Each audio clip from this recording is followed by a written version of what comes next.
Coming up this morning on the Dattitude podcast, the fun began last night in the Orange Bowl. Notre Dame's thrilling 27-24 victory over Penn State. Who got that right? I don't know. Anyway, tonight comes the Cotton with Ohio State and Texas. The NFL opens up its second season tomorrow as the first of 6 wildcard games kicks off on the road to New Orleans in Super Bowl 59. Larry Holder and I will be here to preview the playoffs as we get through his thoughts as well on the Saints coaching search. We'll also find out what the hell's going on. What do you mean he's not the NFL beat writer at The Athletic anymore? We're going to talk about that, I'm sure, and ask him. Lastly, Gabe says he has something to say, and it scares the hell out of me because I have no idea what it is. Can't wait to find out what everyone has to say. So cue the music. Let's finish this week with a bang. If you're looking for the latest scoop and in-depth interviews on the Saints, the NFL, the Pelicans, LSU, along with the best bets of the week, then lucky you. Along with high-powered, in-the-know guests who cover our teams, Jim Derry brings plenty of Dattitude. And he'll always tell you the way it is, or at least the way he thinks it is.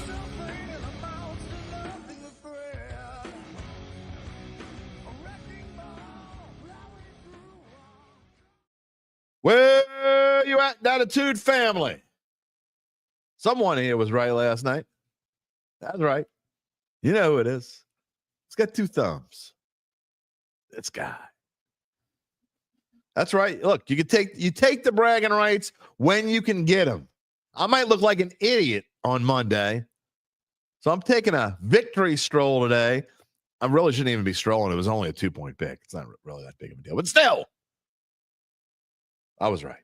Great game last night. Forget about all that. Seriously, Notre Dame, Penn State. I got to be honest, I'd say first, up until the last drive before halftime, and Notre Dame got something moving. I'm like, I lost this one. I was sure that Gabe, look, I'm rooting for, as long as they're not against me, I'm rooting for Gabe and UBN to win. I want us all to win. I'm not rooting against them if they got an opposite pick as me, because I want to be right, of course. So, but I thought they were golden. I almost texted them at halftime. That under was golden. What the hell happened? It's crazy. We're going to talk about that in a little bit. First, this is Dattitude, episode number 331, presented by Evangeline Securities for a Friday, January the 10th, 2025. You know, I'm your host, Jim Derry. 34 plus years in the New Orleans sports media scene. I think I need to make it to about 42. And then I can go do whatever the hell I want. Maybe I'll still do the podcast. Who knows? Let's get there first. I can almost see the finish line. Anyway, I thank you for being a part of this ever-growing Dattitude family. We're going to spend a large chunk of this morning talking about the NFL wildcard weekend, as we told you, talking with Larry Holder. As of yesterday, or I guess as of this morning, former NFL beat writer for The Athletic. Now, he's still working for The Athletic in some capacity. I don't know if we're going to get it out of him what his new gig's going to be. I don't know if he can even say it yet. We're going to ask him. But I found out on X. I was really my feelings were kind of hurt that I found out on X about his decision, about his job change. So we'll see what he's going to be doing going forward. But we're going to talk about NFL wildcards. We're going to talk about the Saints coaching search. Now, it's not great news. The only real news of the day yesterday was that they interviewed Mike Kafka virtually. Mike Kafka. If that doesn't inspire you, I don't know what the hell's going to inspire. Mike Kafka just gets me, it makes me want to go off my diet and go eat a king cake. Are you, what? Who's going to hire Mike Kafka? Why are they wasting their time with Mike Kafka? I mean, I know I told you before they're going to interview like 1,000 candidates. So whoever it is, whoever turns them down, the 18 people who turn him down, they could say at number 19, oh, he was our pick all along. We wanted Mike Kafka from the get-go. I don't really mean that, but still, you're not going to go down the line as far as Mike Kafka. Sounds like something you would eat. It's a mixture of like potatoes and green onions. It's a Kafka. Let's have a Kafka for lunch today. What the hell? Anyway, The big story for me with the coaching deal with the Saints is almost as much as there has been a slight, subtle, but yet noticeable change in the odds today.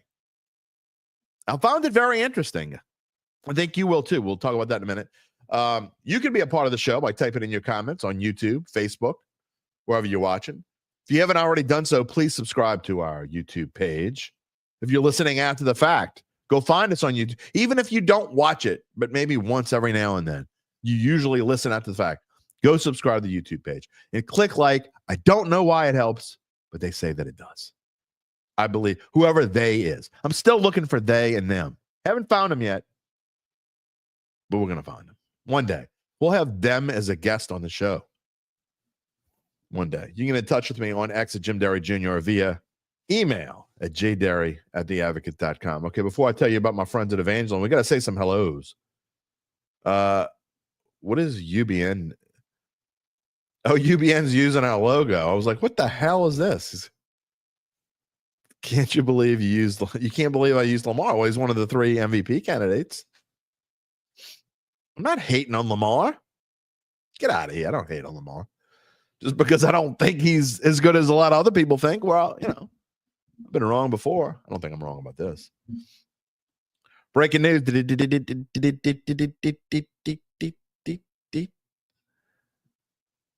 Gabe Henderson and UBN. Deshaun Watson tore his Achilles again. The dude will do anything to get a massage. I didn't say that. Nick Morris said it. All inquiries go to him. You can check him out at Regis Radiator Service, the best place to take a leak. Free plug this morning. S. Callie. Morning, Who Dat Nation. In a cold and rainy Pensacola, Florida, is a cold and rainy Mandeville, Louisiana as well. Kyle Sherman, good morning. I have no idea. Oh, Jesus. Randall's here in case you're just listening. What a dumbass. Yeah, I can call you. I feel like you're almost like the little brother. I want to just like give the noogie to. I want you to the next time you come on the show. You came on the show for show number 300. Maybe I'll have you on for 400. I actually want you to. I might invite you over to the house. I'm gonna sit you next to me. I'm gonna give you this to your head because I love it when a guy loses. Sucks. James Franklin lost. Notre Dame. What has Notre Dame done recently? Besides, they beat Georgia. Penn State moved on. They beat Boise State, and they met in the semifinals. One of them had to win. It was Notre Dame. First championship appearance since 2013. But we're going to want to brag on. We always said James Franklin's never made a big game. Whatever. I digress. Kyle Sherman, brag away. Hey, like I said, I might look like an idiot on Monday. Charles Mangus, good morning. You can't stay. You got to drive to Alexandria. Alexandria? Be careful, man. Some nasty weather going on. VA appointment. It's nastiness. Dale, you made it live today. Good to see you. Dale usually emails me. Thought the show with Mike Dattitude on Wednesday was one of the best in the last couple months. Hope he can come on the show again soon. Me too. Mike Dattitude is always welcome on this show. Kyle Sherman says he prefers the Kafka the Philosopher. Now, see, you've gone way over my head. If you think I know Kafka the Philosopher, you cray. I don't know who that is. Adam Varner says Mike Kafka literally makes 0 sense. He isn't impressive in any way. Hey, man, he's the Giants offensive coordinator. What do you mean he's not impressive? He's super impressive. Look what he did with Danny Dimes. Oh, wait, he got him cut. Great job, Kafka. You got Danny Dimes cut. I'm going to come back to the ads, to the comments in just a minute. Before we get to more ads, Larry Holder again coming up this morning in about 10 minutes. Let me tell you about our friends at Evangeline Securities. It has been a few months since I've been in their office, but I think I saw trophies in there better than the one Notre Dame won last night. I mean, really? That's what you get from making it to the CFP championship? A bowl of oranges? I mean, that's the best trophy you can get.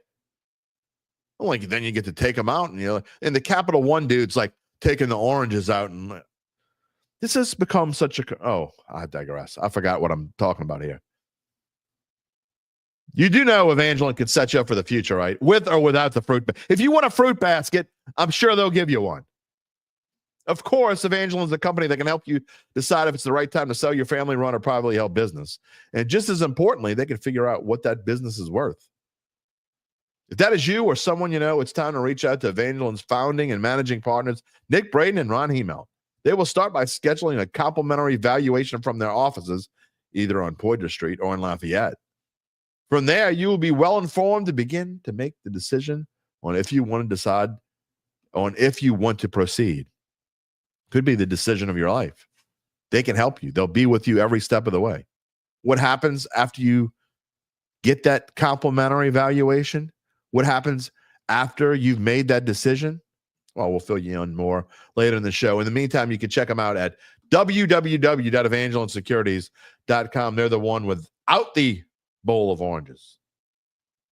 Okay. Apathy. Those quarterbacks that played last night are terrible. You ain't kidding, man. Riley Leonard and Drew Aller. Aller threw 2 other picks. One of them, a questionable holding call. Maybe I was a bit biased because I went back and looked, but 29, who ended up making the last interception, he like barely tugged on the guy's jersey as he was. It didn't have any effect on the play. I thought that was a crappy call. But the second pass interference call was horrendous. The one in the end zone where they were throwing the 44. By the way, that dude is going to be ridiculous in the NFL. He's like Taysom Hill Jr. That dude is awesome. Anyway, Aller throwing to him into triple coverage, and they called pass interference because a dude who was in front of 44 had his hand up, never looked back, never made any contact. Terrible call. And they got a pick there. They called that back. And then he threw a third pick that cost him the game. Oh, boy. Kyle Sherman had said it's a cold and rainy Oregon. It's always cold and rainy in Oregon this time of year, isn't it? Adam says, hell of a game. Doesn't think Notre Dame has a prayer against either Ohio State and Texas tonight. Fact. Let's go to that one so you can see. The spread has not changed. Cotton Bowl, Ohio State is still a 6-point favorite over Texas. You guys know what I like if you watched yesterday's show. If not, I like Texas. It's one of my picks of the weekend. Texas +6. I'm not ready to go out on a limb and say that. I think that if I had to say one way or the other, I had to predict just a winner straight up, I would take Texas. However, I'd rather take the 6 points than take the money line. Let's see. Charles says because Notre Dame is independent, they get the whole $20 million for the playoff. Ooh. They don't care about the crystal bowl of oranges, then, do they? I thought it was again the quarterback play. That's why look, I gotta say, even though they ended up being wrong, and I kind of said yesterday I wouldn't have gone with the under because I thought that everybody was going with the under and it was too easy to take. That being said, I think they had the right side. I mean, looking back, if you replayed that game, I think 8 times out of 10 that's going under, right? That fourth quarter was crazy. David Bordelon, cold and snowy in Wyoming. Jim and the Dattitudes. I kind of like that. Sounds like a 50s band. I said I was going to check on him, and Jimmy, I am sorry I have not checked on you. I talked about you on the show Wednesday. I hope everything's okay there. I want you to give me a type back and just tell me you're okay. Good morning from smoky Southern California. I bet. Our prayers still go to all of our friends in Southern California this morning. And if you don't know anyone over there, look, and I do. I don't know. I have probably 8 or 10 friends. Oh, good there. Good. Well, God bless you, my man. I hope everything stays okay. Got about 8 or 10 friends over there. My cousin lives in Los Angeles. They're all okay as of right now. But look, it's one thing you never know. I know when you live over there, you got to keep your eyes and head on a swivel. It's crazy. So our prayers go out to them for sure. College football again. Look, I agree with, was it Charles said it a few minutes ago? I said this before. I say it again. Whoever wins tonight's game, to me, tonight is the national championship game, in my opinion. I mean, crazier things have happened. Don't get me wrong, but if Ohio State wins, they're probably going to be about, what do you think, Gabe? A 7 or 8 point? I haven't looked. It's probably can find it. You might even be able to find that. They're a 6 point favorite over Texas. They got to be like a 8 point favorite over Notre Dame, I would think. If Texas wins, they'll be at least a field goal favorite. 3? Ohio State's only 3 over Notre Dame? Oh, no. Okay. He's looking again. Hold on. 7. Uncle Big Nick says it's 7.5. If it's Ohio State, Texas is 2.5. So I was going to say 8 and 3. I was pretty close. 3 Texas over Notre Dame. I got you. Okay.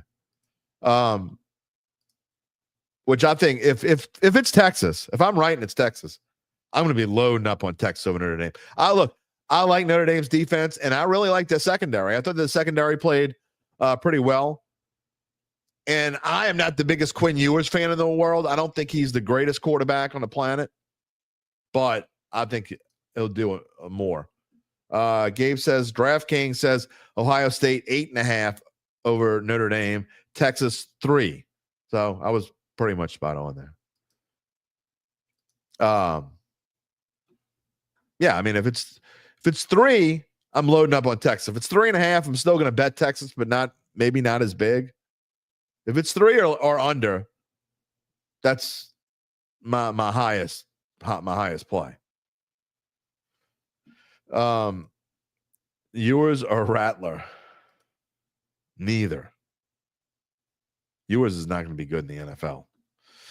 All right, before we bring Larry on, he'll be in here in just a moment. I want to start Saints talk. We're going to come back to college football talk later because Gabe's going to come on after Larry. And I'm sure we're going to talk about both last night and tonight, what we thought.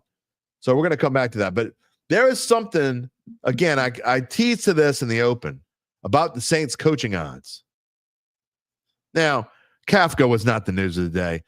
Nobody's hiring this dude. If they hired him as the offensive coordinator, now Kubiak's now he's going to Seattle wants to talk to Kubiak. So there are multiple teams now that want to talk to Kubiak. Maybe whoever gets the job, if it's Aaron Glenn, maybe he keeps Kubiak. I don't know. It's possible. In fact, I think it's more possible now than ever. But the one thing that is notable, remember the odds the other day before I put them up on the screen? Aaron Glenn was minus 200, which means you'd have to bet $200 to win 100 for him to get the job, which means that's a pretty close to overwhelming favorite. I wouldn't quite use the term overwhelming favorite, but that's a big favorite to be minus 200. That'd be like, I don't know. For example, last week, I think the Tampa Bay was minus 400 or minus 350 to beat the Saints straight up. Okay. So you can use that as a rule. Joe Brady was even money. Okay. So those were the two favorites, Aaron Glenn and Joe Brady. Now, those two are still the favorites. Joe Brady, though, has come back a little bit. He's now plus 150. Going to show in just a second. But here's the one. This wasn't even in our top 5 the other day. Mike Vrabel is now in the top 3. So I don't know. And his odds did go down with New England. I think he's a sure thing to go to New England. How could he not be, right? But he jumped from, I think it was plus 2,000 to plus 600, which means 6-1 chance now that Mike Vrabel is the next coach of the New Orleans Saints. Kellen Moore stayed at plus 800, but he's now behind Vrabel and Matt Nagy. They're not going to hire Matt Nagy. If they hire Matt Nagy, it's not going to happen. Not going to happen. So anyway, that's where we are with that. I'm going to leave this slide up because we're going to start. We're going to start and open with that. Larry Holder of The Athletic, but not NFL beat writer, Larry. What the hell's going on? And how did I find this out on X? I am, I guess, currently in limbo for like 2 days. We But talked about it. Okay.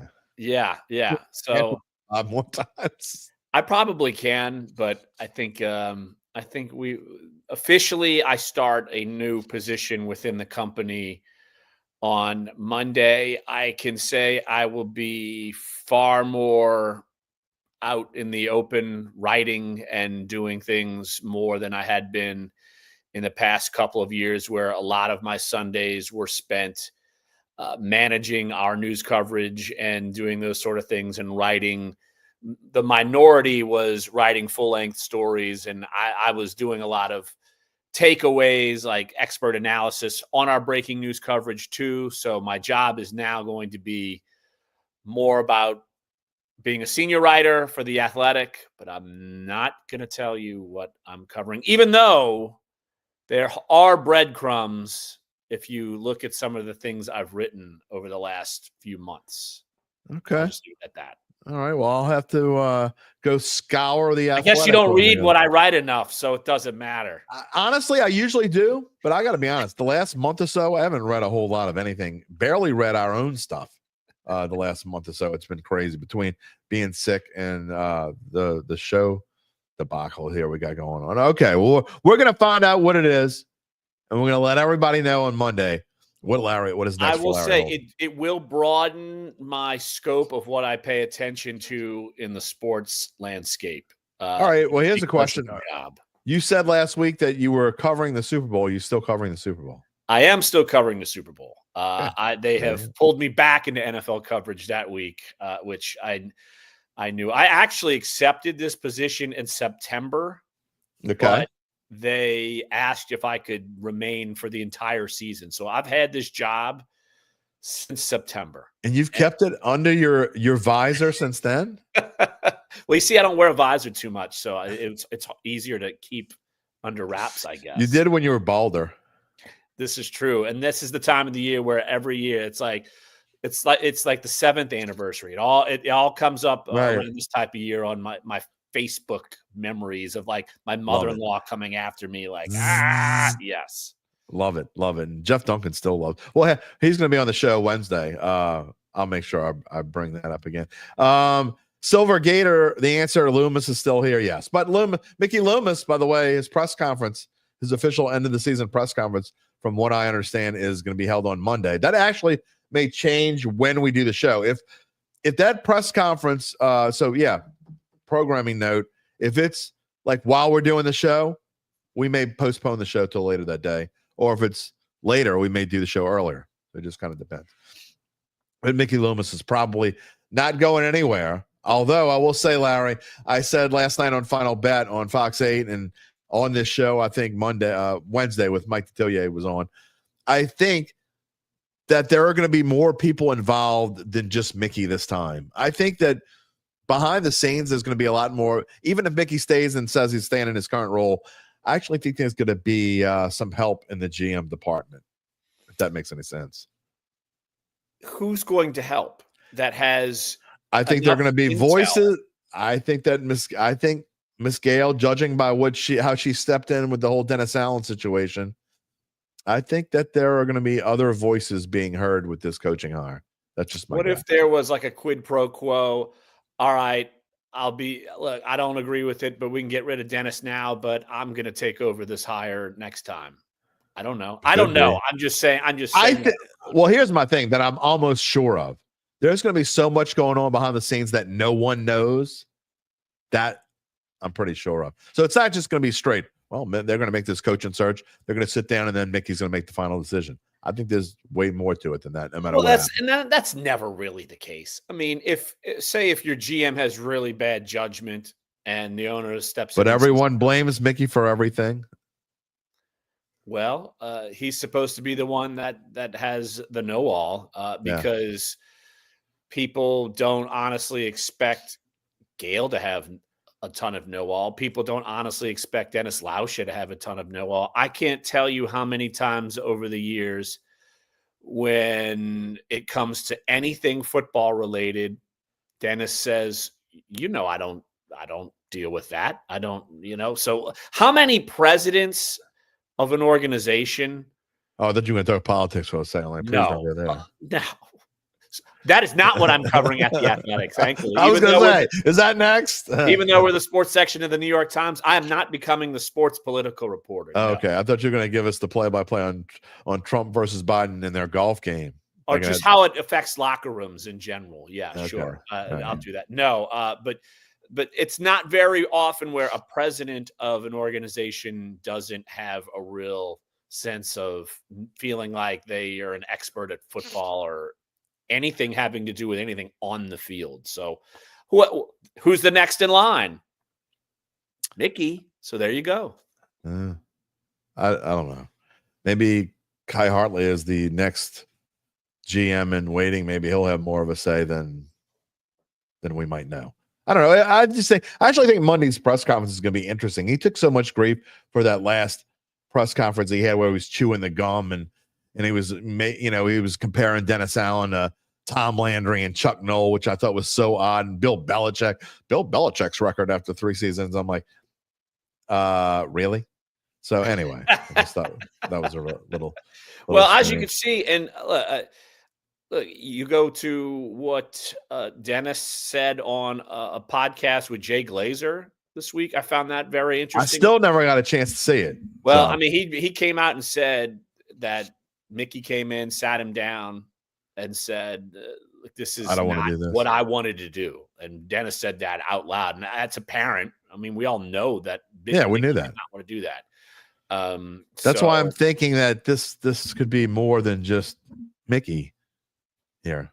I mean, Well, who else would it be? Like, that's my question. If it's more than Mickey, who in the building? I'm asking you this because okay. I know my answer. Who in the building would you trust to give you really good advice about this? My answer, I'll tell you right this. Yale Benson. No one.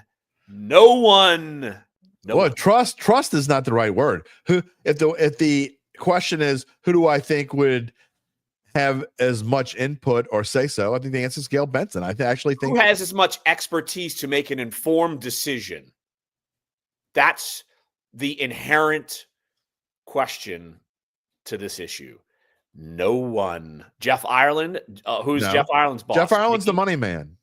Ireland's the money. Kai is the money man. Jeff Ireland is not the money man. Come on, no one. All right. Well, good luck. I'm not disagreeing with you. I mean, I'm just saying. I think it's hard to say. I mean, I guess in the grand scheme of things, someone has to be the final one to say yes or no.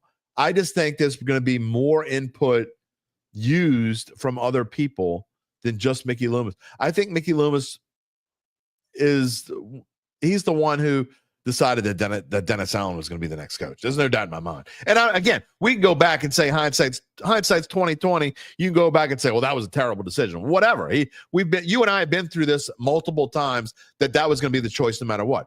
But my point is that Dennis Allen, he didn't need anybody else in the room to tell him Dennis Allen was going to be the next coach. He made that decision. I just think that this time they're going to be sitting in a room, not that they shouldn't do this all the time. And I think that including the owner is going to be sitting in a room. They're going to be talking about pros and cons. And when it comes down to it, I just don't know if there's going to be I think the final decision, this is going to be laid out on the table. If there are multiple people involved, I think the final decision might be made by the person who owns the team.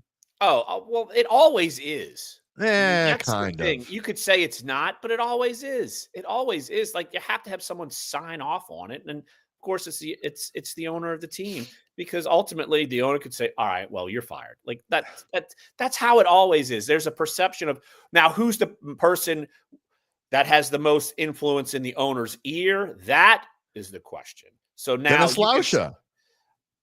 I don't know if that's when it comes to on the field for football. I think Dennis Lauscha has the most influence of any of what shoes she should buy over business. Yes, on the field issues. I mean, no, I hear you. I hear you. What you say. And more people might be in her ear and she will maybe seek out more advice. People joke about Mickey. I'm willing to bet that will happen. People joke about Mickey being in the will, but I bet he is in the will. That's a whole different story. It's public. Yes. So Silvergator says he needs a consigliere. Maybe he does. All right. Maybe that's my job. Let's talk about this coaching search and enough. I mean, You know what? I want to ask you one quick question. Dale Allman, I don't know if he's still on here or not. He was on here live. He sent me an email. I'm going to ask you this question because you covered the Saints for a dozen years plus. So you might know the answer to this. So let's just throw out there. Gail Benson is a very healthy 70 whatever years old. I think she's going to be over 20 more years or whatever. But if something were to happen to her, what happens to this team if she were to pass away? We don't know what's in the will, but she doesn't have any kids. I don't know what her situation is, if she's an aunt or whatever, but what happens to this team if Gail Benson passes away? Well, there's a succession plan. It's been public. The NFL actually has it. Okay, well, explain it to me because I don't know it. Yeah, Jeff's written about it. I know Lee Zurich. I think kind of teamed up together maybe to do that. Look, the first person in line is Dennis. If something were to happen, it basically goes to him. And okay. But they sell it. They will sell the team. That's the thing. It's in their hands to make a sale after that. I'm sure they get compensated, but then the funds go toward the city as opposed to an heir. And how do they make sure that this team stays in New Orleans? Now, I get that it's in the contract and all, but you and I both know that when it comes to contracts, the state can get out of their portion. The Saints can get out of their portion with money. Whoever were to buy the team with enough money, they can get out of any contract there is. So how would they make sure that the team would stay in New Orleans? Well, I think it would be with the intention that Gail says, all right, this team's, you make sure you sell it to someone that will do it. And that's got to be written in the contract or the team doesn't get sold to them. I just don't even know if there's enough money to keep them in New Orleans. Who in the city would be able to afford that?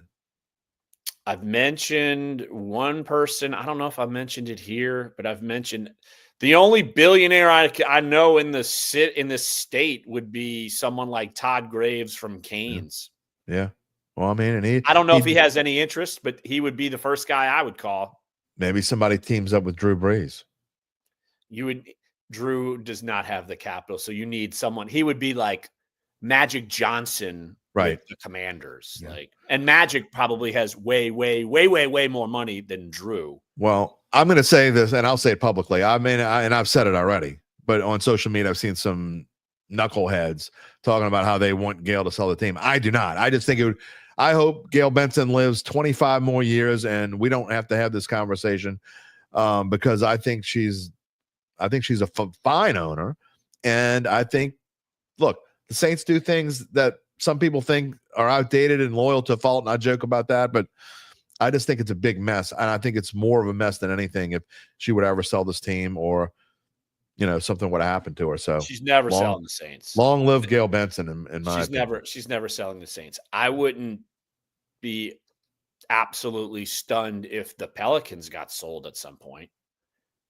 I'm not saying that's happening, but if you're going to say one or the other, they would sell the Pelicans 100 out of 100 as opposed to selling the Saints. The Pelicans we're going to get on the Pelicans soon enough. They are a mess. They're an absolute mess right now, and David Griffin's got to be on the chopping block. That's a whole different story. Let's talk about next Saints coach, not who's going to make the decision, but just where we are. And I talked about these odds before you came on, Larry, and I know the odds thing isn't that big of a deal, but I think when you look at the numbers, these odds makers usually know more than the average person, and they're usually pretty spot on. So obviously right now, Aaron Glenn, and you've talked about it on the show, he would be your choice, right? Am I right? Right. He would be your choice if you were making the decision. Yes. And he is the overwhelming favorite right now, or at minus 200. Joe Brady right behind, but Mike Vrabel has kind of crept up. I thought it's a fait accompli that Mike Vrabel is going to become the Patriots coach. I'd be floored if he wasn't. So, why would you fire Gerard Mayo if that wasn't the reason? Let's hurry up and fire Gerard Mayo so we can get Vrabel. I'm almost surprised. I got to know they got to go through the process, the Rooney Rule and all that stuff. But I'm kind of surprised not the coach already. Well, Aaron Glenn, which is funny, the Patriots wanted to interview him and he said no. So I think he knows. Well, he's Jets or Saints. That would be a sham. Yes, I know the Jets are in the running for sure. It's Jets or Saints for Glenn. Aaron I think. Glenn, yes, yeah. Yes. He would take either job. I don't think there's any question about it. And I know the sentiment of a lot of people that would prefer not to have Aaron Glenn, and I think the reason is foolish, and I've said it, I don't know, every week for months on this show. But it's like, I don't know what else he could do to convince you, because I mean, what his resume against the Vikings, I mean, that just goes to show you the guy obviously knows what he's doing, and he's not going to come in here without a plan to implement some sort of offense that's dynamic. That's to me, I feel like he's a defensive coach. He doesn't know how to maybe get a coach or knows offense. Do you think Joe Brady has some defensive guru in his back pocket? No, come on. No. So like I you know me, I always drown out that noise. For me, I just, A, you know how the organization works. B, I think he's well-deserved. C, he would get jobs at other places. Why would he not be good enough for you here, but he'd be good enough for like 5 other teams? Come on. Look, I'm warming up more and more each day. I'm warming up more, probably because I'm starting to accept that this is probably what's going to happen. But I hear what you're saying. I never was strongly against Aaron Glenn, but the reason why I have said in the past that I would rather have someone else is because I just think, A, this team needs someone that is offensive minded to lead the team. And I get he could come in here and maybe keep Kubiak or bring some offensive mind of his own, whatever. And I get that could happen. But I'm also not a fan of someone plucked off the Sean Payton tree. I want this team to distance themselves from Sean Payton. And I just think that bringing Aaron Glenn is kind of more the same. Again, I'm not strongly opposed. So I'm not going to sit here if they make this hire. I'm not going to come on the show the next day and say, what the hell are they doing? Good Lord. No, I'm going to say, okay, let's go. Let's see what happens here. I do think Aaron Glenn is going to make for a good coach. I don't know. It's just something this team just can't break away from its past. And it's a problem that they've had for quite a while now. Loyal to a fault. I get it, because you know Aaron Glenn, because he's familiar with the organization, because he knows the building. That's not the best reason to hire a coach. It might not be the best reason, but it doesn't hurt your chances to get the job. So it helps his chances, because that's who this team is. And Joe Brady is a piece of Sean Payton, even though Sean Payton kind of laughed off Joe Brady, and then all of a sudden LSU got good, and he had to basically put his foot in his mouth in a press conference and say, I didn't know that maybe he would do this at LSU. Right. But so that's the thing. It doesn't matter. What about matter. Kellen Moore? It doesn't. No. Kellen Moore is going to be a head coach, whether it's this year or the next year or two. The fact is he's had to hop around and be an OC. To me, I think that's an issue. You think Justin Herbert's like super great? I mean, Kellen Moore had a hand in that. Yeah. For what, like a year?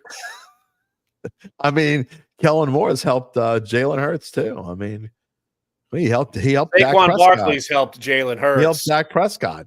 Jeez, you just named a whole bunch of people, and he couldn't stick with a job. I mean, Aaron Glenn. Yeah. Oh, that's because his head coach. He actually went to the Chargers. Look, I'm not raving over Kellen Moore. I'm just saying that he went to the Chargers because he was getting more money to go there, and he was the quarterback's coach of the Cowboys.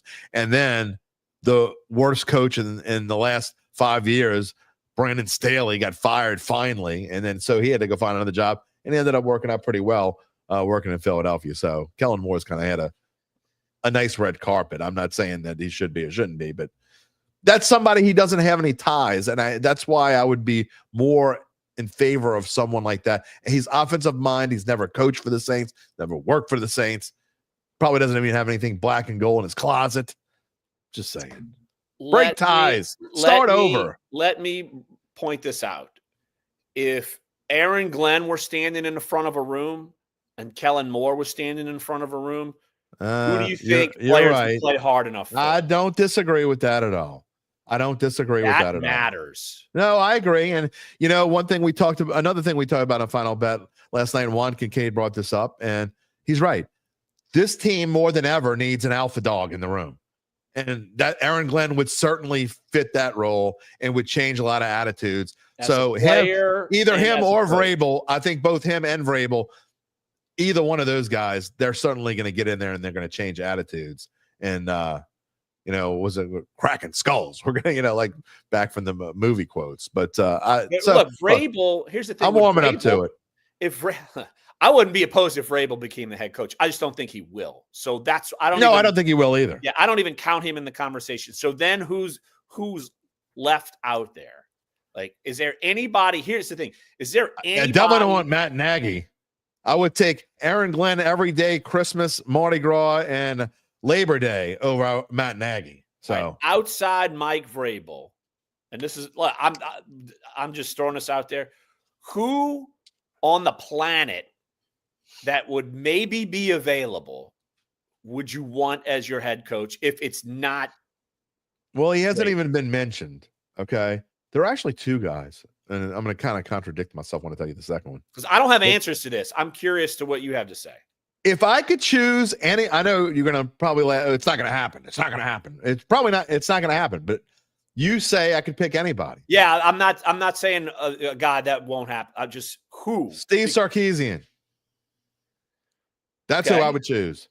I think he could come in here, and he's an offensive-minded guy. I think he deserves a second chance. We all know what happened to him in the NFL the last time and why he basically had to leave the NFL. He is a guy that is going to come back to the NFL and be successful eventually. Can he bring Arch? He might if the Saints are bad enough next year. But I got to, and here's another one, and I know this is going to be way out there when I say this, but I've thought this all year long, and it's just a guy I think is going to make a great NFL coach someday. It might not be for 5 or 7 years. What about Marcus Freeman? He could get hired now. He's phenomenal. He could be the Chicago Bears' next coach. I'm not joking. That would be interesting, man. Really I think he's going to make a great NFL coach. I love his attitude and the way he handles players. He is on the radar for teams. I can tell you that. He is. He should be. No he question. Should be. And that's the thing with him. Like the national championship game, all of that's going to be come and gone. And if a team wants to go after him, no teams are going to have made hires yet. Yeah. By the time that happens. So he will be in the running. I bet you every team would like to interview him. I bet you.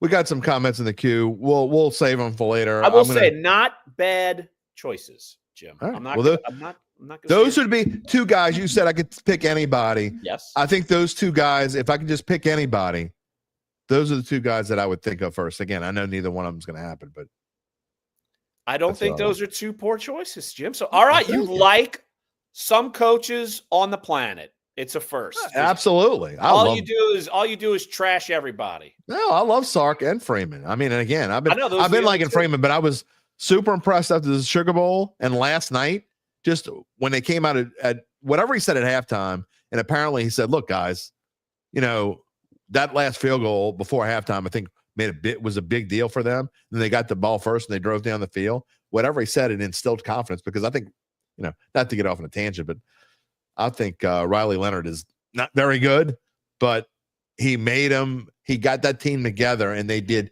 just enough last night. So anyway. Yeah, I thought Riley Leonard would be better at Notre Dame, and he is. So did I. He is not. I've actually talked to him the last few years, each year at the Manning Academy, just because our draft guys were saying that, he's a pro style quarterback. He could, if he plays well enough, he can go in the draft. So I made sure to catch up with him for multiple years. Yeah. And I had high hopes for him, and it's, I don't know. I don't know. I don't envy anybody who's got to draft a quarterback this year. Another show, another topic, but I don't envy anybody that's got to do that. Yeah. Well, neither do I. All right, let's get to I'm gonna finish this show today. Gabe's gonna come on after Larry. I'm also gonna get to some of the comments that we haven't mentioned yet. A couple of them are silly, but I'll still mention them anyway. But I want to talk about the NFL wildcard weekend. Again, we'll finish the show with Saints. We can talk more college football after Larry leaves us. But so let's start and let's go in chronological order. I'm going to put my pick from yesterday. We had a pick'em show yesterday. So I will show my pick on the screen and we'll talk about your pick as well for each of these games. The odds changed a little bit on this one. Chargers are now a 3-point favorite over the Texans. Yesterday, one of my 3-point picks who went 1, 2, 3, 4, 5, 5, obviously being the most. I got it right in the middle. I like the Texans tomorrow. What say you, Larry Holder? You know where I'm going. Herbo Turbo, baby. Justin Herbert. I didn't have to ask. And the Chargers. I just look. I just did a story today, which would be another breadcrumb of maybe you could see what direction I'm going to be turning on Monday. That's on The Athletic, but it had to do with quarterbacks, and CJ Stroud has had some of the worst numbers in the league in the year, and especially in the last 6 weeks. And guess what? The Chargers, they play defense. So if Stroud can't make this thing go, it's over, and I don't think he can. So I think the Chargers are going to go in, and I think the Texans have some real questions that they have to ask themselves, particularly with Stroud. What happened to him this year? Yeah, he's definitely fallen off. I mean, the sophomore slump. I mean, it happens to a lot of quarterbacks. Bryce Young had his sophomore slump as a freshman, and it started off terrible for him, and he picked it up, and Bryce Young got better. And, one thing that's interesting is people, they're not they, them. We always talk, who is they? But there's a lot of people out in the social media stratosphere now saying, maybe we were too quick to say that Bryce Young is that much worse than CJ Stroud. I don't know. I just think I'm going to be the first one to tell you I was wrong about CJ. I think he's still a very good quarterback. He's going to play in this league for a long time, and I think the Texans are being undersung here. I just think, and at the same time, I think the Chargers are being oversung, if that's not really a word, but I'm going to use it anyway. I like the Texans here. I think they're going to win outright. They're playing at home in front of a home crowd, and I think their experience from last year gets them a win, and Justin Herbert has yet to win a playoff game. Why is he going to do it this time? Because they're playing the Texans, and CJ Stroud is not playing well. So there you go. That's why. Fair enough. And here, look, I know you don't know, this is one of our regulars, but his record in picking games, we like to show him because he's somewhere probably like 6-50. So if you're on the same side as him, it's usually not good. Randall says Chargers big. So look, you always find an acorn. 7-20. Gabe says he's 7-23. He's actually keeping track of his record. All right, let's move on. We got some semi-breaking news this morning before we talk about the Steelers and the Ravens. Gabe Henderson says that Lamar Jackson named first-team All-Pro quarterback. The last MVP not to win first-team AP quarterback was Joe Montana.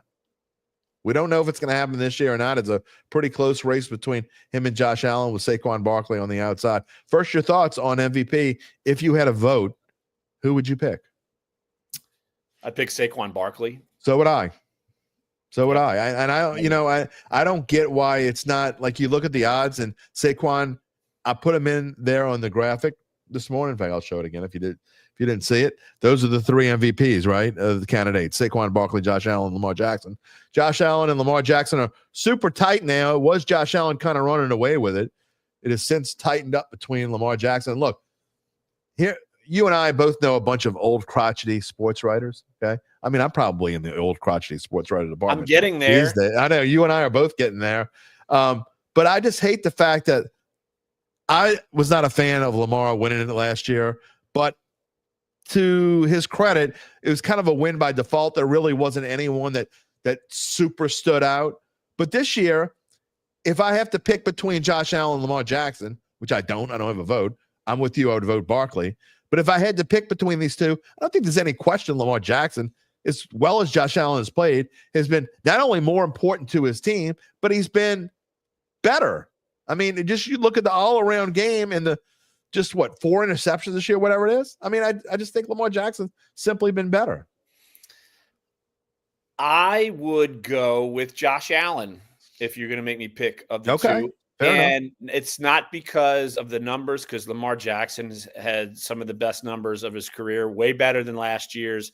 You and me have talked about the MVP, him winning it last year. He outlasted everyone, and he won the big matchup games. Like they beat up. I mean, it was him and Purdy almost at the end of the season being discussed as MVPs, and the Ravens had a big game, and Purdy fell off, and Lamar outlasted everyone. If Lamar had the numbers this year that he did last year, he'd have been the runaway by like 700 miles. Oh, easily. Right. Right. But for the same reason why I would vote Saquon Barkley, there's a big reason why Lamar Jackson's numbers have gotten Derrick so Henry. much better, and it Yeah. is Derrick Yeah, Henry. there's no doubt. But still, Josh he Allen still doesn't did it, have though. that. I get it, but still, he still did it. And That's look, my I reasoning. understand it. And look, it's fair. I don't have anything against I wouldn't that. argue against any of the three. Neither would I. And look, any of the three win, it's not going to be like some years. I'm like, are you kidding me? Right. Are you crazy? Like the first time Lamar won, I thought Patrick Mahomes deserved it, and they just didn't want to give it to him because they had just given it to him. And I that is the stupidest reason, by the way, not to give someone an award because they just won it. And it happens all the time everywhere. Someone just won an MVP. Maybe they didn't deserve it as much last year. They're like, well, we can't give it to him this year. Why can't you? It's the dumbest thing in the world. I mean, I don't know. It happens with the Heisman a lot, too. It just kind of pisses me off. And that, a lot At of least come at you with reasoning. No, and I agree. I hear you. I think because there your are reason way is more good. viable MVP candidates that deserve it this year. And last year, you could argue who really deserves it. This year, you got there's three that deserve it, those for sure. three that really deserve it. It's been a fun year. It's been you a fun could put year. Henry in there if you really wanted to. You absolutely could put Derrick Henry in there. There's no question about it. I mean, look, I wouldn't say you're an idiot if you said that. All right, breaking news, and Gabe says you're right. You could put Burrow in there, but he didn't make the playoffs. If you don't make if you don't make the playoffs, you can't be in there. That's my opinion. You can't be Andre Dawson finishing last place. Exactly. That was 1987, anymore. baby. That was 38 years ago. That was a long time ago. Breaking news, it's a surprise. It's been talked about for quite a while. Carson Beck is leaving Georgia and going to Miami in the transfer portal. No one is surprised by that at all. So, but back to this game, Larry. My pick here is Steelers 9.5, and I'm guessing you're going to go Ravens big here. I know you don't do spreads all that much; you just pick them straight up. And I understand Russell Wilson has not played all that well as of late. I just think that Mike Tomlin is going to get this team ready for a game. These two, besides the last game they played, was my reasoning yesterday, and we had kind of an interesting discussion on our pick'em yesterday between me, Gabe, and Uncle Big Nick. But I think that Mike Tomlin will have this team ready to go. I like the under as well. I think it's going to be a low-scoring, hard-hitting game. I think the Steelers, I don't necessarily think they win the game, but I think they keep it close and make it an interesting game. I think the Ravens win, but I do not think they will cover. Part of that is no Zay Flowers. I mean, you get rid of your most dynamic skill position wide receiver. I know Andrews has played well lately. You lose Zay, and that's a big loss. And so I think that brings it down to a more low-scoring game, but I do think Baltimore wins. I don't trust Russell Wilson at all. Like, period, never did. I don't care that he had a blip of okayness. It was more sham than anything else for me. Yeah. And the Steelers' defense has not been playing as well, and Baltimore's defense has been playing better. So I do think it'll be low scoring, and I do think Ravens, but the Steelers, they will hold on and not lose by 9.5. This is just a 2-point pick for me, so you can see that I'm not super confident about it. But I do think the Steelers will, again, make a run at it. Do they win? I'm not putting it out of the question that they win the game because Lamar hasn't been great in the playoffs. We can talk about him as an MVP candidate. Facts are facts. He just hasn't played well in the playoffs, and he hasn't played well in his career except for this past game against the Steelers. So he's got two things going against him in this game. We'll see what happens. All right, moving on to Sunday. We talked about the two Saturday games. First game on Sunday is at noon. The three AFC games are all back-to-back-to-back, and the AFC wraps it up. Sean Payton, the Denver Broncos, traveling to play the Buffalo Bills. And really, it's going to be kind of balmy for Buffalo this kind of year. Temperatures around freezing, but no precipitation in the forecast. I don't even think it's going to be that windy. This is my top pick of the week in the playoffs. I think the Bills stomp Bo Nix and the Chargers. Yeah, I don't know if Bo Nix is ready for this yet, especially against a team like Buffalo. It's not like Buffalo's defense is playing great, but I think that going up against this quarterback in that element of being away, and it's not the cold, but it's just being in that moment. I don't know if Bo Nix is ready for that. So I agree with you. I think the Bills will win, and I think they will cover. And, it will make for quite the interesting 2-3 game. Yes, it will. Next week. It certainly will. Ravens so at Buffalo, Ravens. Yep. That'll be a great game. I don't know if that happens. I don't know who I would pick. I don't know. Pick it'll Buffalo, be an awesome but it'll be game. tough. Yeah. It'll be tough to pick. By the way, Gabe says that Mike Tomlin, going back to the last game, is 10-2 straight up against AFC North teams in the playoffs. Anyway. All right. Moving on. Sunday, 3:30. This is probably, we don't know the status of Jordan Love as of yet, but the bettors seem to be thinking that he ain't playing because this spread has changed. It was 4.5 yesterday. This morning it was 5.5. I wouldn't be surprised if it gets to 6.5 and even to 7 if Jordan Love doesn't play. This is my least confident game of them all. If I had to pick, I would take Green Bay in the points. I think Philly I can't get away from, I keep saying we picked Green Bay to win the Super Bowl, both of us, or to go to the Super Bowl.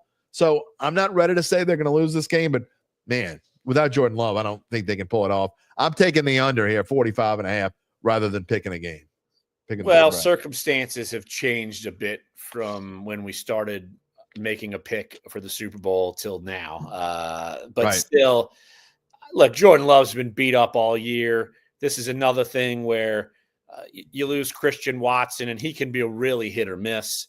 But no doubt. What the Packers have done well offensively, lean on Josh Jacobs, and then hit you with a big home run hit through the pass game. They have been one of the teams that run the fewest percentage of pass plays in the season, riding Josh Jacobs, and it's worked. But Philly's defense is up for the challenge, and Philly, they could probably run it better than you. So that's to me. I know Jalen Hurts.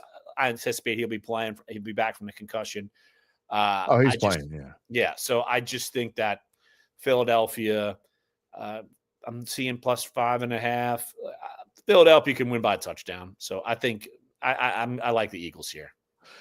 Okay. Well, Larry's on record, even though he picked Green Bay to go to the Super Bowl and I think win the Super Bowl, he's going to. No, I picked Cincy. We did the same. Yeah. All right. Well, moving on from that. It is what it is. I think Jordan Love's going to play, and I get it that he's banged up.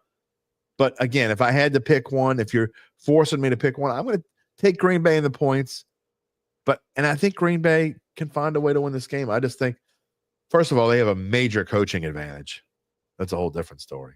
But you love Nick Sirianni. Love him. I do not.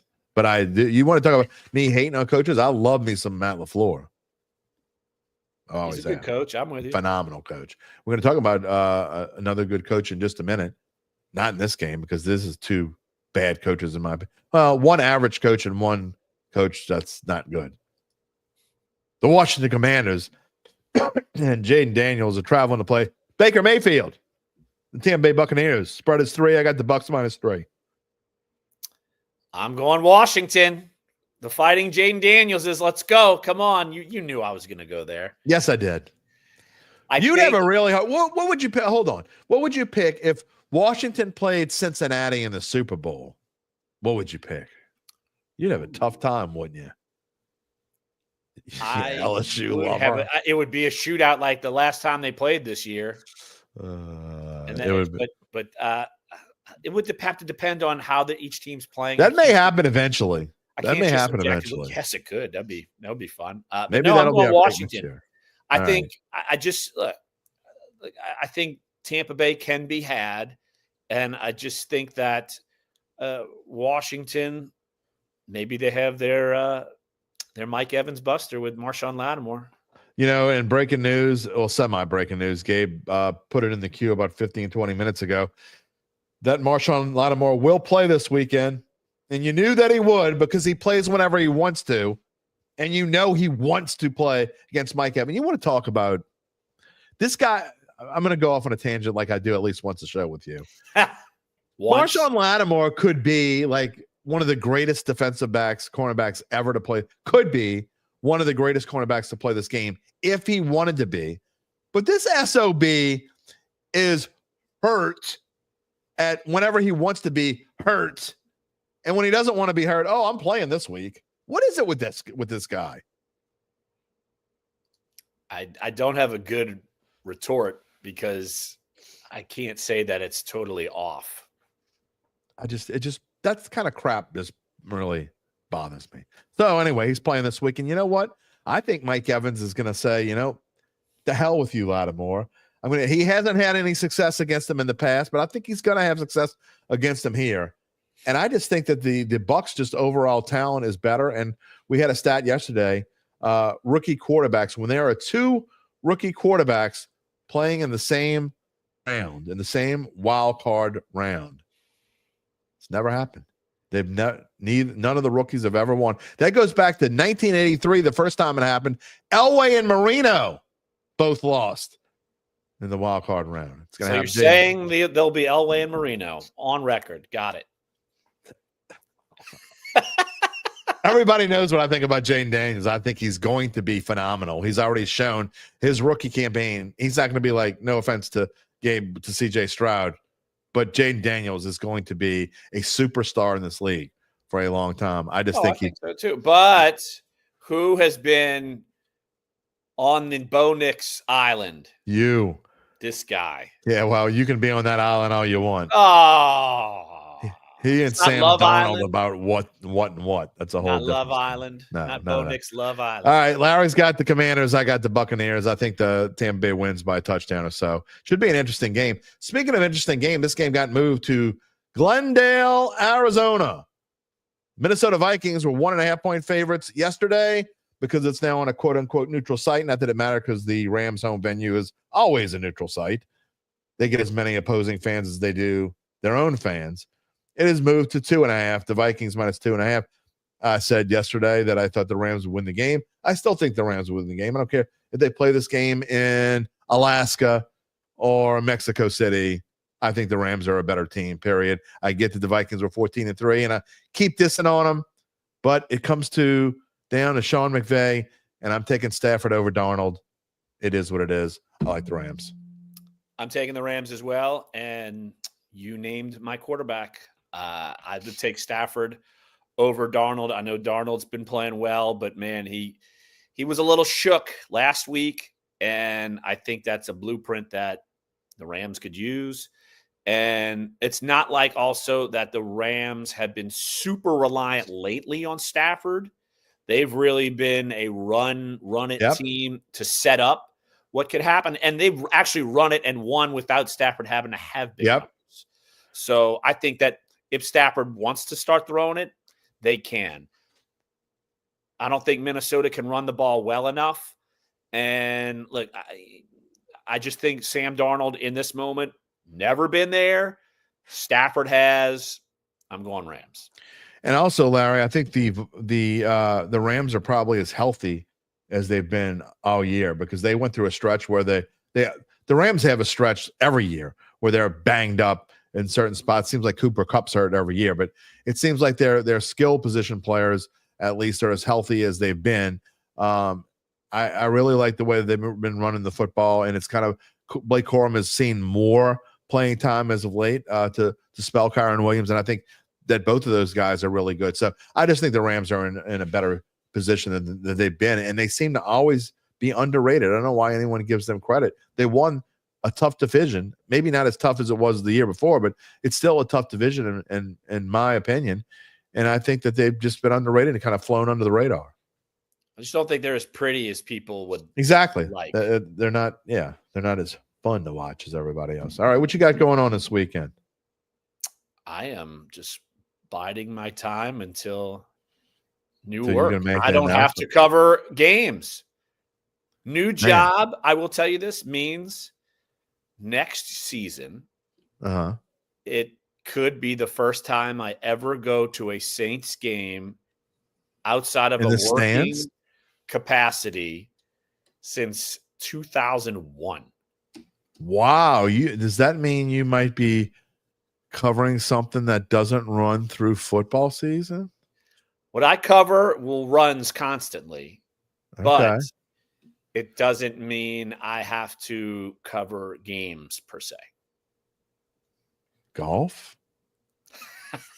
Well, if it's Sundays, I won't be going to games, but That's true. golf season chills out. I'm not Brody Miller. Like, Are you still going to be my Friday partner next year?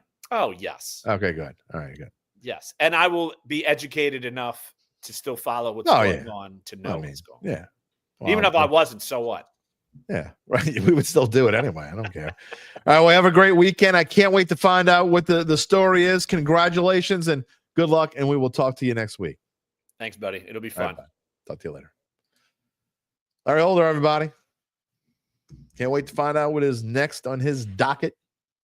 We will announce it on Monday when we do Mono e Monday. Got to bring in Gabe in just a minute to talk about whatever he wants to talk about. It's probably going to have to do with the CFP playoff. And we're going to finish the show with some Saints talk.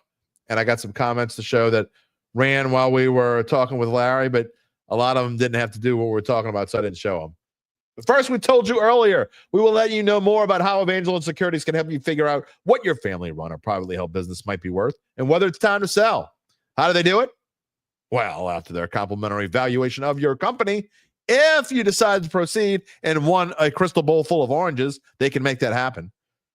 Native New Orleanians Nick Braden, Ron Hemelt, and the folks at Evangeline will begin an extensive auction process from established private equity funds from around the world.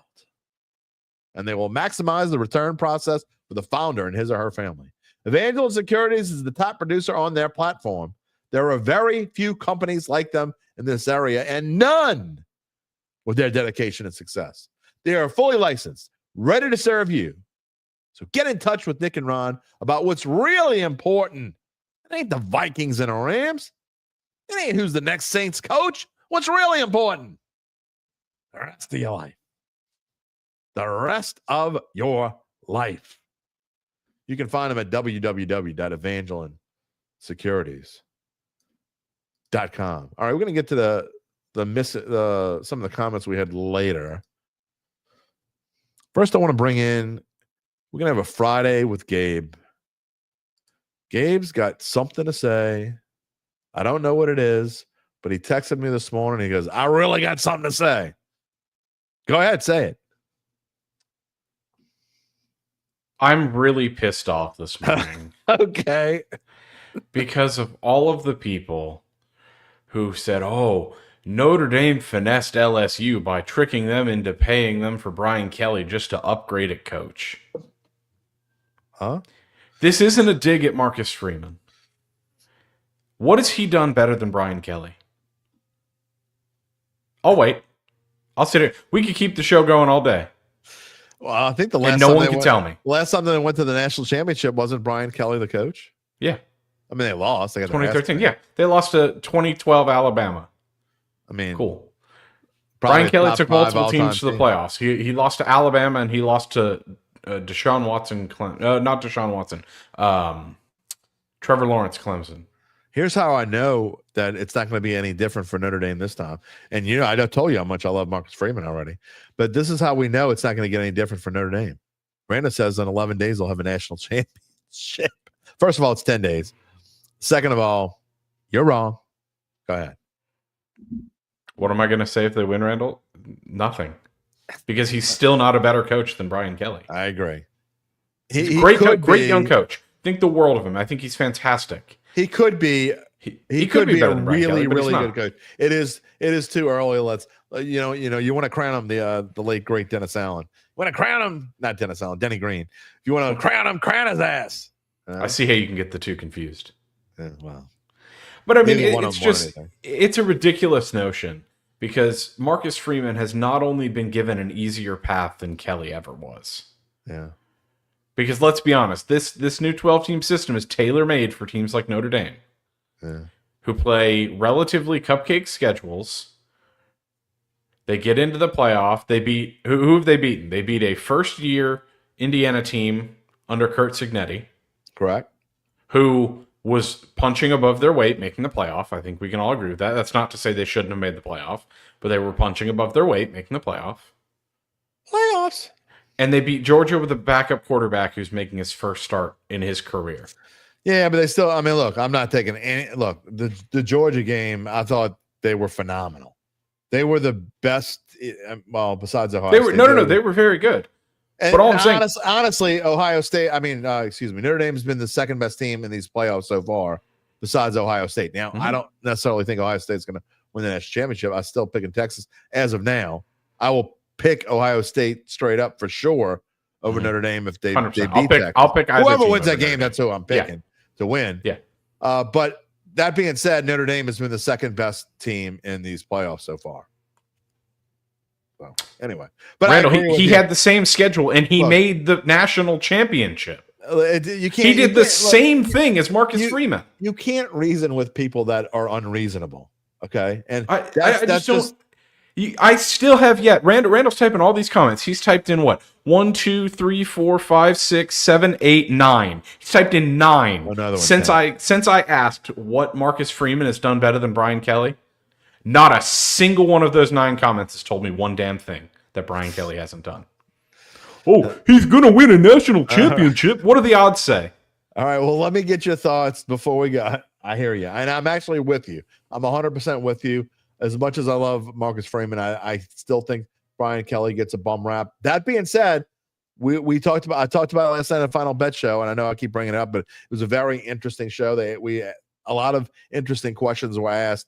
Juan asked me if I thought that Brian Kelly had to do it next year, meaning does he have to go to the playoff? And I think so that he does. I think he's got to make the playoff. Yeah, I think the fan base is going to be super restless if he doesn't make the playoffs next year. I think he's going to be gone. So, and first of all, okay, hold on. Let me just stop you real quick. This is going to be the last. Hold on. This is literally the last time we're going to refer to Randall today. Okay. To say that he has done absolutely nothing in 30 years, he made the national championship. Here's my thing. He's done way more than Dan Campbell has ever done. I was just going to say that. You can't sit here and dog on Brian Kelly for not winning. Sorry, he's not won a national championship. Exactly. When you are sitting here praising Dan Campbell, who's done nothing, calling him the greatest coach. If Dan Campbell has not won a Super Bowl, Randall, by your logic, hasn't been to a Super Bowl. He is nothing. He hasn't even been to a Super Bowl. All right, let's forget that, and I do want to move on to tonight and your thoughts because I want to finish the show with Saints, and we got about 10 minutes left in the show. Cotton Bowl, Ohio State. We talked about it yesterday, and anyone who listened knows your thoughts. But I find this game interesting. This is the one that I've been waiting to see. As much fun as last night's game was at 27-24, I figured it would be close. I'm really looking forward to this one even more because this 6-point spread makes no sense to me whatsoever. I'm not coming out and saying, look, go put your money on the Texas money line. It wouldn't surprise me if they won, but either way, I think this is going to be a tight game and it's going to be even more fun to watch than the game we watched last night. 100%. I think this line is an overreaction by the market. Do I think Ohio State has the talent to beat Texas by 6? Absolutely. If you were to tell me going into that game, Ohio State won by a touchdown, Texas won by a touchdown, I wouldn't be surprised either way. Right. Or if you were to tell me that either team won by a field goal, wouldn't be surprised either way. I think it's going to be a really good game. A lot of talent on both sides. Similar to the game we saw last night, except I think there's even more NFL talent. It might not be as apparent because it's guys on defense, guys in the trenches. And once we're done talking about this, I do want to make 2 quick comments on the game last night. Yeah. But yeah, I think, as I said yesterday, I think Texas covers. I don't know if I trust them enough to say that they're going to win, but I think they could. Well, I said in August, and I'll say it again. I thought Texas and Ohio State were the 2 best teams in the country. I have never wavered from that, and I think that this is the quote unquote national championship game because I almost want Texas to win because I'm going to get a better number value wise with the line against Notre Dame than I am with Ohio State because I think that either one of these teams wins by double digits over Notre Dame. So I actually think the national championship game is going to be kind of, what's the right word that I'm looking for? Just as far as the line goes with Ohio State, the reason that I don't think Notre Dame is being given a chance is because they don't really have the offense to keep up with it. The College Game Day guys at halftime yesterday said that Notre Dame really needed some luck with turnovers Right. and good special teams plays because they don't have the guys. They don't have the difference makers on offense. Yeah. And as good as Jeremiah Love has been, he's not enough to keep up with all of the guys that Ohio State has on offense. The Jeremiah Smiths, the Emeka Egbukas, both of their excellent running backs. Yes, Silver Gator. Thank you. My old brain, I'm telling you, I have brain fog. Obvious words that I can't remember. It's starting to happen already. It's worrying me. It's happened for like a year now. Anticlimactic. That is the word that I was looking for. Thank you, Silver. Anyway. All right, I know you got two more thoughts. What you got before we move on? Because I got to wrap it up with Saints. One, Abdul Carter should be the number 1 pick in the NFL draft. He won't be, but okay. He won't be, but he should be. He's the best player. And honestly, with the Deshaun Watson news, this is kind of crazy. With the Deshaun Watson news, I think the Browns could and should trade Myles Garrett and take Abdul Carter at 2. By the way, if you weren't listening earlier and what Gabe is talking about, breaking news this morning, Deshaun Watson has, what does he have, a torn Achilles? He retore his Achilles. He retore his Achilles, which means he's out for Christmas next year. came early. He's out for next year already. Deshaun, what? You wanted to? Saints have done a lot of wrong things. The one thing that they ended up getting, and it just by happenstance, not because they didn't want to sign him, but by Cleveland Browns coming in and quote unquote winning the Deshaun Watson sweepstakes. Woo! Thank goodness they didn't win that. Watson is a bum, says Escali. And then my second thought on last night's game, I'm pretty sure you agree with me on this. Everyone was very quick to dog on James Franklin for last night. I think James Franklin called a hell of a game. I don't think there's anything that he could have done differently. It's not his fault his quarterback threw multiple picks, especially that backbreaking one at the end, which I think we all could see coming. I mean, I've got proof on my X account. I texted my friends before that happened. But then he's also, you can't fault him for his defensive backs getting their ankles broken. No, there is one thing I do fault him for. Touchdown. There is one thing I do fault him for. And there was a people on social media, I said this earlier, that were faulting him for the way he defends the game-winning field goal. I'm like, that dude was going to make that field goal no matter what. You're an idiot. So, but the problem I do have, if I would say one thing, and again, hindsight's 2020. If I were Penn State, if I were James Franklin, I would have just played for overtime after they scored that touchdown. See, well, okay, so here's because the thing. I think they were. I think they were. No. I think they were, because if you remember, they came out on that drive and they opened it and they ran it, and I believe it was like 12 yards. Should have ran it again. My opinion. If you look, that's kind of what Notre Dame did. They ran enough. I thought the way they handled the clock, the way Marcus Freeman had some fantastic clock management skills there at the end. I thought the way he handled the game was perfect. I thought Denbrock's 2 calls to throw the ball there at the end were kind of crazy. That put Penn State, gave him some time. But if you look at what Penn State did, that's essentially what every team does in that situation, college or pro. They'll run the ball, and if they have success running the ball, they get a good chunk of yards, which they got 12. They still could have run it at least try to get into field goal. They still could have run it 1 or 2 more times, in my opinion. I don't think you could have run it twice because they only had 2 timeouts. Yeah, I just don't trust Drew Aller at all. No, neither do I. And as we saw, he had already shown in that game that he was not trustworthy, and so you were putting your trust. Again, hindsight's 2020. But I thought overall, I agree with you. I thought actually James Franklin did a pretty good job.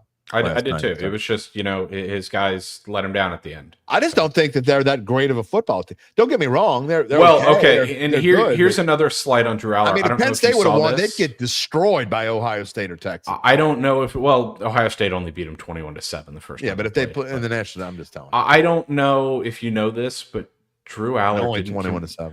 Drew Aller didn't complete a pass to a receiver last night. Because he kept throwing to. What's his name? Logan? Tyler Warren. He threw to Tyler Warren. 44. Not a single reception. That dude is insane. He's good. I mean, that was only the 3rd time I saw Penn State play this year, but I was that dude is Taysom Hill. I'm not kidding. He's like legitimately going to be Taysom Hill in the NFL. It's going to be a lot of fun. All right. We will talk to you on Monday when we'll be down to just 1 game. Hold on. If I go a little over a clump here.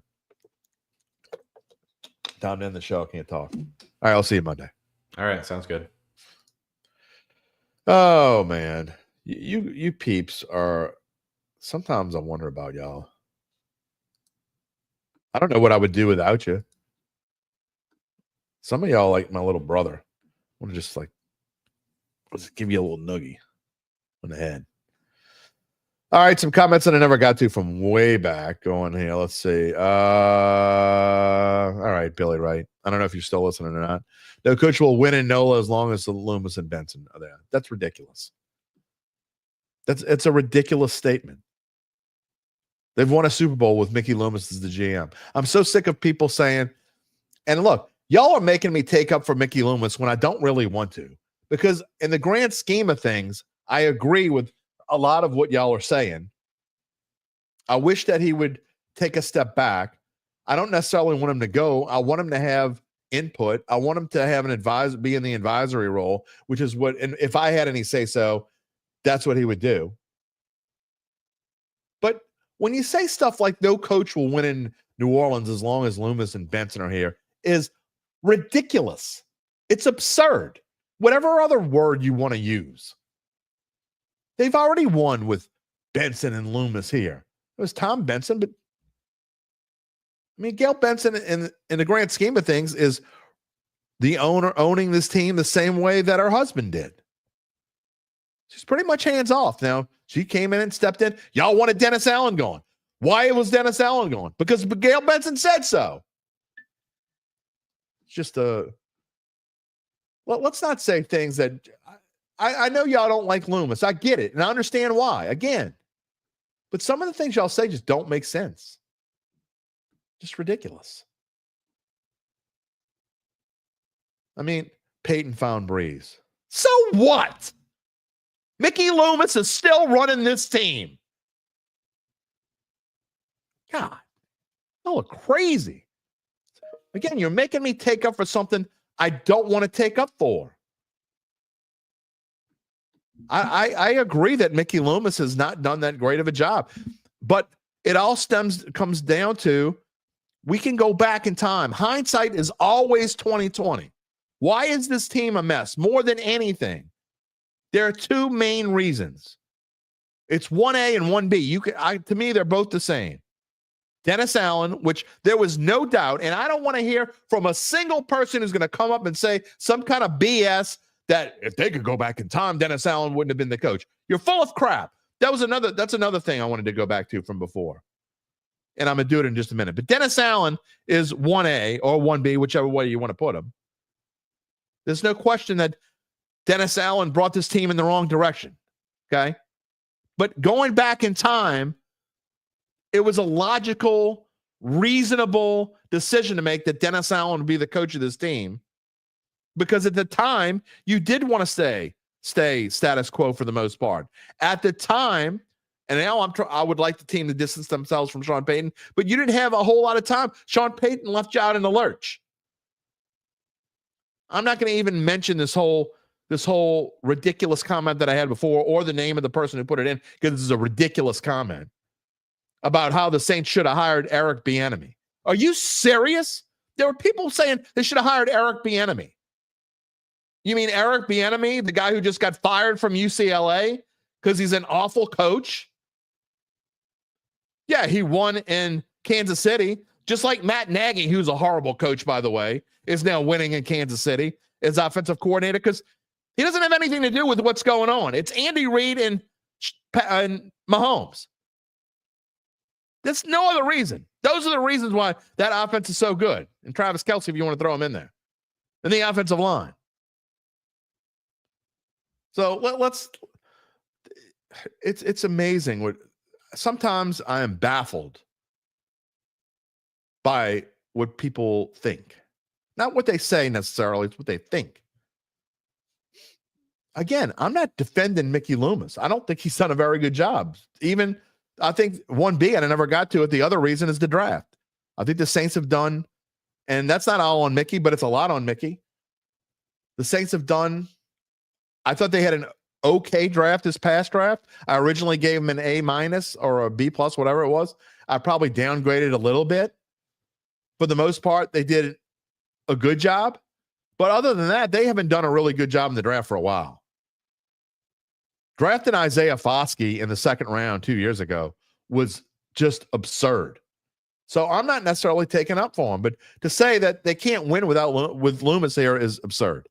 Apathy says, I think Loomis lost a lot of confidence with the fans between that ridiculous end season presser last year. Amen. Absolutely.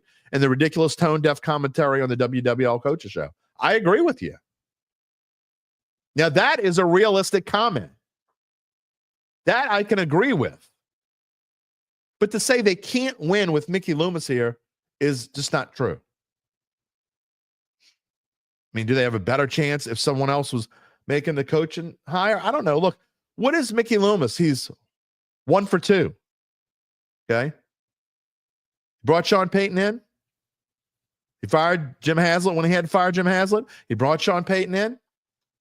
And he hired Dennis Allen. Or basically promoted Dennis Allen. Again, go back in time. You go find me comments from 3 years ago of people saying it shouldn't be Dennis Allen. There are some. There ain't many. There ain't many. And he's still saying to this day that Dennis Allen is a good coach. What do you want him to say? Do you want him to, you think any general manager anywhere, even after they fire somebody, you think Robert Kraft is going to say that Gerard Mayo is a terrible coach? No. They don't say that. No one says that. You don't take responsibility. No one says that. You go say to someone, I want you to go find me a quote from a GM, or a GM saying, I should have never hired that guy. You go find it and I'll show it right here. There's 32 GMs in the National Football League. You go find me one that says, I screwed up. I should have never hired that guy. Go find one. I dare you. Please. You can't find one because it doesn't exist. And I'll say it one more time before we move on from this. You go back in time 3 years, and if you polled 100 Saints fans, everyday Saints fans, 100 of them who today, 98 of them are glad Dennis Allen got fired. You go back in time, and 90 of the 100 wanted Dennis Allen to be the coach. It is what it is. At the time, you were trying to stay as close to the Sean Payton line as you could. Today, it's the opposite, which is one of the reasons why I'm nervous about Aaron Glenn, because I do think it's going to be Aaron Glenn. Sonia Barney Hendricks says, let Loomis be the GM for the Pelicans and give us another GM. That's Loomis is a football GM. That would never happen. Loomis is already kind of in charge of the Pelicans anyway, and Zelf's going to have to probably fire Griffin, or someone is. That's a whole nother story. We'll talk about the Pelicans soon enough. Just saying, we do in this show here, and again, if you're new to the show and you don't know this and you haven't figured it out by now, we do realism. We're realistic on this show. We don't just throw out we don't come here without receipts or back what we say up. Okay? I give you reasons why such and so. I don't want to hear just blanket statements of so-and-so sucks because of whatever. Again, Mickey Loomis? Absolutely. What Apathy said, I agree. The reason why Saints fans are sick of Loomis. I don't understand why he went out and said what he said in that press conference last year about Dennis Allen and chewing the gum. Why anyone would go to a press conference chewing gum, I have no idea.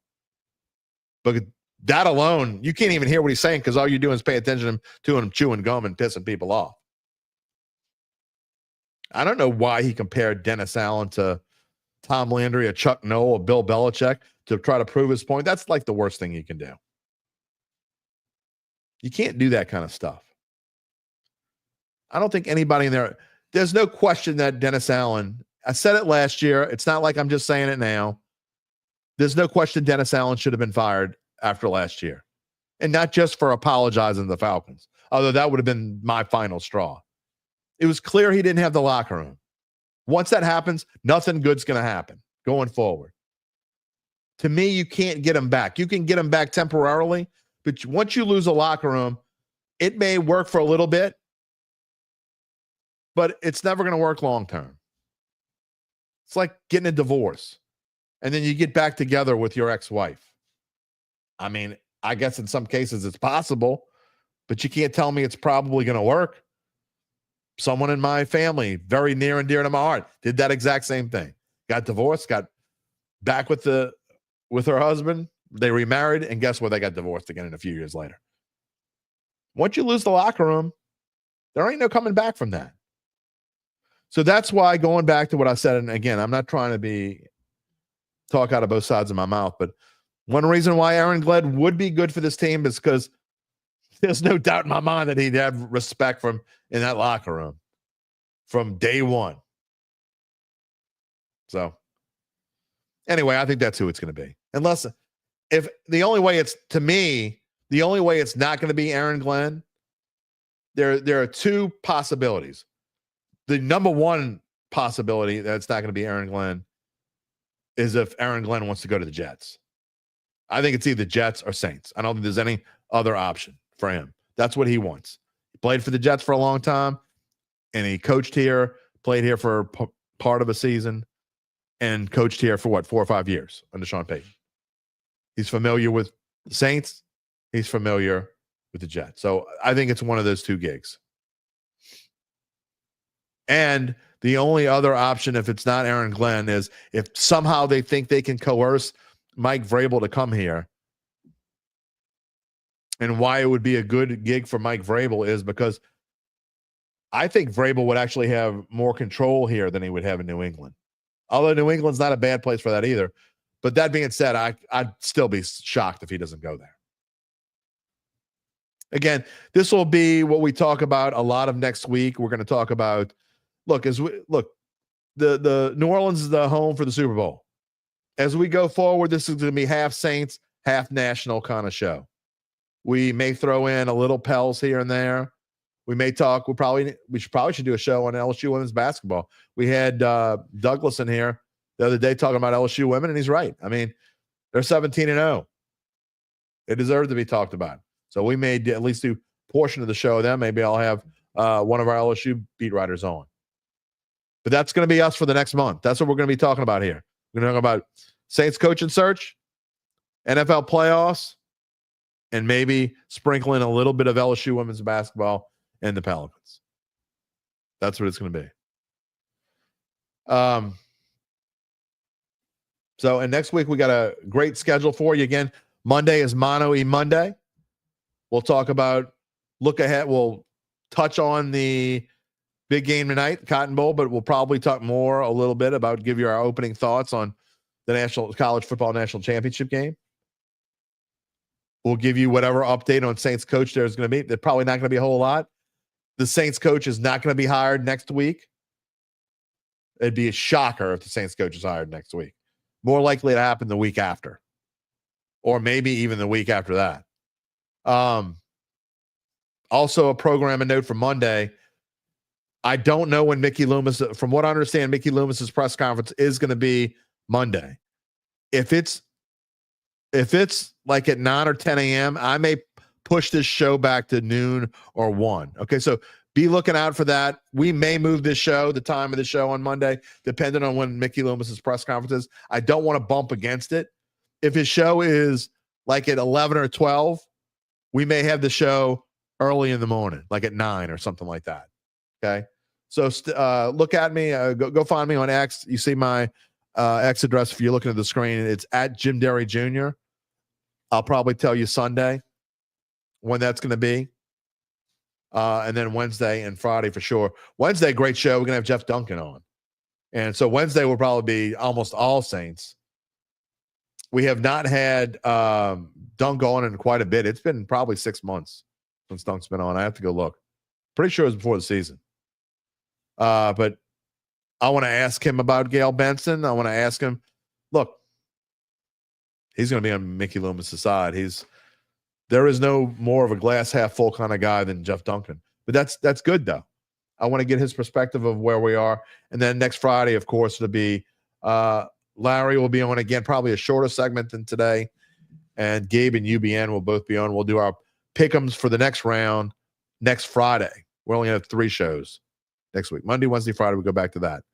And we'll see where we go for there. So that is going to wrap it up for us on this Friday. Want to thank today's guest, of course, Larry Holder, Gabe Henderson with his take. I guess Randall was kind of a part of the show today. Just didn't see his face. We hope you can join us next for Mono E Monday. Have fun with it. No Derry's Dime, so it's just Mono E Monday. Just me and you and some comments. Reminder to subscribe to our Dattitude YouTube page. Click the little bell to receive notifications when we go on the air live. Give us a like if you haven't done so already. Or maybe you don't like it. Just don't give us a thumbs down. Just a thumbs up.